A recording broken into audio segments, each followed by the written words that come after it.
안녕하세요. 하이연세 산부인과 장시영 원장입니다. 하이프 의사로서 실질적으로 환자분들이 많이 궁금해 하시는 것들, 그리고 하이프 의사로서 제가 느끼는 진짜 솔직한 어떤 치료에 대한 것들을 한번 가감없이 얘기해 볼까 합니다.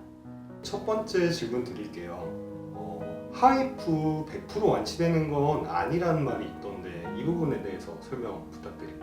하이프 치료라는 게 자궁을 제거를 하지 않는 시술이기 때문에 사실은 100%라는 거는 있을 수가 없는 얘기입니다.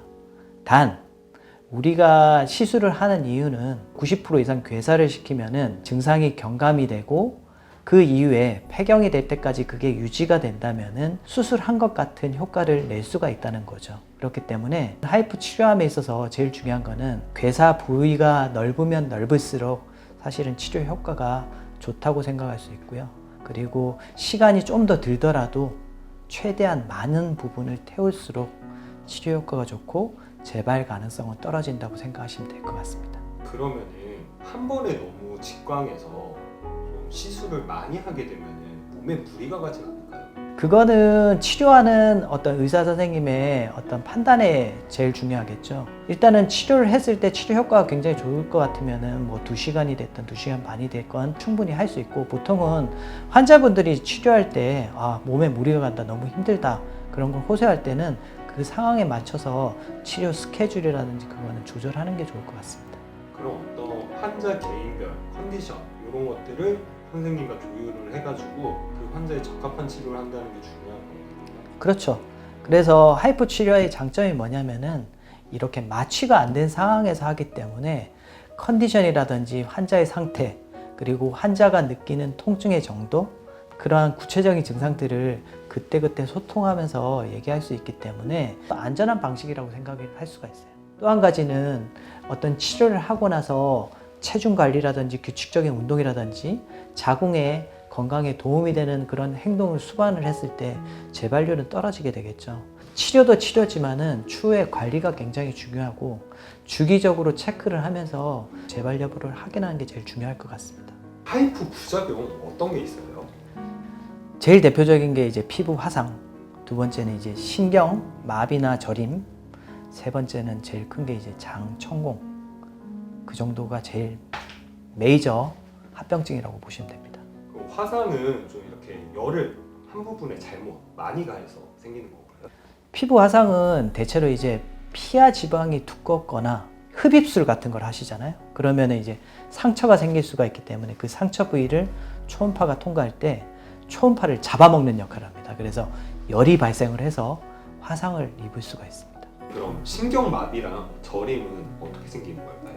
자궁이 성근증이라든지 근종이 있어가지고 자궁이 커지면은 꼬리뼈라든지 그 요추, 천추 부위가 밀착을 하게 되거든요. 그래서 저희가 치료를 하게 되면은 일부 초음파가 자궁의 뒤로 넘어가서 꼬리뼈에서 내려오는 신경들을 자극을 하게 됩니다. 그래서 그 자극되는 증상이 너무 오랫동안 지속이 될 경우에는 저림 증상뿐만 아니고 심지어는 이제 마비, 발등을 들 수가 없다든지 그런 증상이 생길 수가 있죠.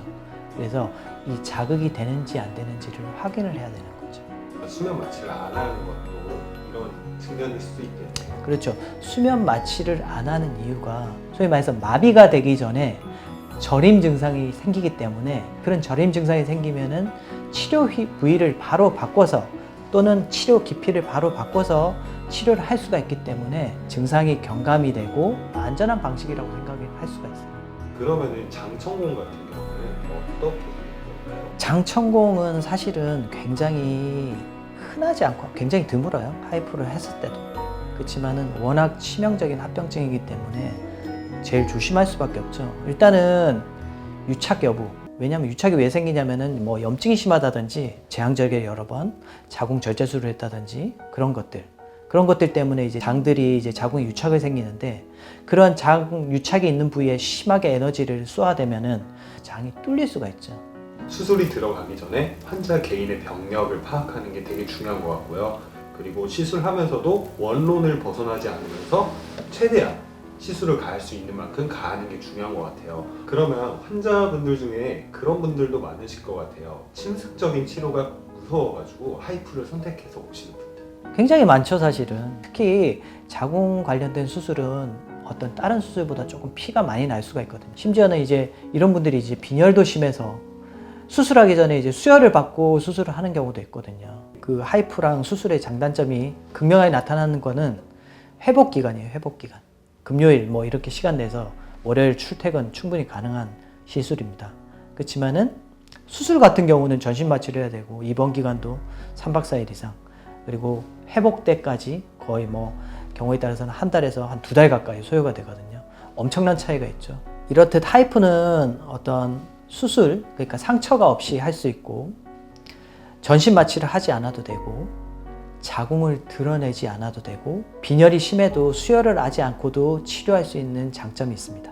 이렇게 좋은 하이프 시술 대학병원에서는 좀 많이 하는 데가 없다던데 이거에 대해서 어떻게 생각하시는지? 대학병원에서 아직 적극적으로 하지 못하는 이유가 첫 번째는 장비 자체가 워낙 고가이다 보니까 이 장비를 도입하는데 대학 내에서도 반신반의하는 경우가 많고요. 또 한 가지는 시술 자체가 활성화된 게 중국 충칭대학 위주로 많이 시술이 된 거기 때문에 대학에서도 실제로 그걸 하자고 한다면은 거의 처음부터 배워서 시작해야 되는 단계이기 때문에 그걸 도입한다는 것 자체가 대학 입장에서는 굉장히 리스크가 있다고 생각하기 때문에 도입을 못하고 있는 것 같습니다. 실효성에 대해서, 뭔가 안정성에 대해서 의문을 품을 수도 있을 것 같아요, 일반 환자들 입장에서. 중국뿐만 아니고 지금은 유럽에서도 굉장히 많이 하고 있고요. 전 세계적으로 퍼지고 있는 초창기 단계라고 생각하시면 될 것 같아요. 실제로는 중국에서는 10년 이상 굉장히 액티브하게 시술이 진행이 되었고 그 외에 다른 질환들까지 치료한 성과들을 많이 발표를 하고 있거든요. 그래서 중국이 가장 케이스는 많이 하고 있고 그 다음으로 저희 한국에서 굉장히 활성화가 돼가지고 중국 내에서도 사실은 한국에 대한 치료 효과에 대해서 기대를 굉장히 많이 하고 있는 입장입니다. 그러면은 하이프 수술을 고려하시는 환자분들이 병원 선택 시 고려해야 될 사항 어떤 것들이 있을까요?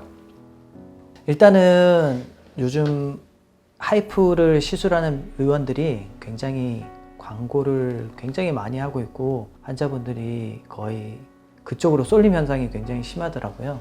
그래서 저 개인적으로는 어떤 광고에 너무 현혹되지 말고 어떤 병원이 정말 진실성 있게 치료를 하는지 양심적으로 그리고 원칙을 잘 지키면서 하는지 각 병원을 체크를 해보시고 환자들이 직접적으로 쓴 후기들을 잘 체크를 해보시고 하이프 카페라든지 그런 것들이 접근을 해보면은 많은 정보를 얻을 수가 있거든요. 그래서 병원 선택할 때 뭐 유명한 뭐 광고를 많이 하는 병원 한두 군데를 선택해서 하지 말고 잘 고려를 해서 선택을 하는 게 좋을 것 같습니다.